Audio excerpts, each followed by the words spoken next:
être de baisser pavillon, sinon le Congo n'existera pas. Nous n'avons pas de choix. Cette guerre n'est pas que celle des armes. Le ministre l'a souligné tout à l'heure, il y a la manipulation, il y a la désinformation, l'intoxication. C'est aussi une guerre immatérielle. Alors, nous, en tant qu'armée, nous vous demandons à vous, les journalistes, de nous accompagner comme vous savez le faire et comme vous l'avez déjà fait et comme vous continuez à le faire pour ne pas préparer le lit de l'ennemi. Il faudrait que nous puissions faire attention aux informations qui circulent. Avant de venir ici, j'ai vu, vous l'avez vu, que le général Fall a été tué à Minova. Le général Fall avec une étoile.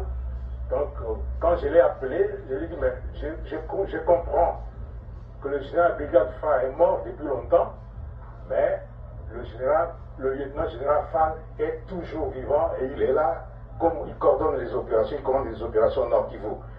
Et ce sont ces genres d'informations-là que l'ennemi est en train de distiller. Et pour les relayer, il faut faire attention.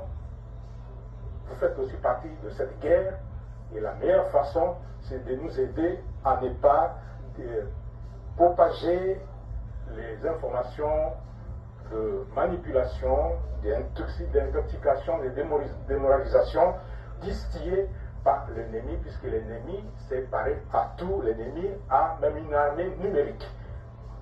Pour l'instant, comme je l'ai dit à l'entame, les combats font rage pour le contrôle de l'axe routier Sac et Minova.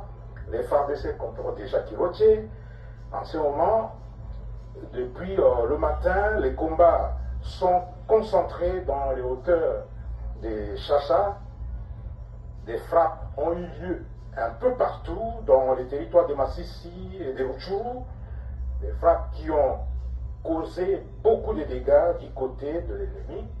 Même s'il n'en parlait pas, mais il y a des images qui parlent. Que nous nous réserverons d'ailleurs de diffuser parce que c'est des images qui sont choquantes. Voilà. Mais on pourra peut-être avoir l'occasion de vous montrer quelques effets militaires qui ont été retrouvés dans plusieurs endroits qui ont été pilonnés. Comme ça peut vous donner un aperçu de ce que la diffamation, les mensonges et la désinformation ne montrera jamais. Voilà. Ici, dans la ville province de Kinshasa, dans les trois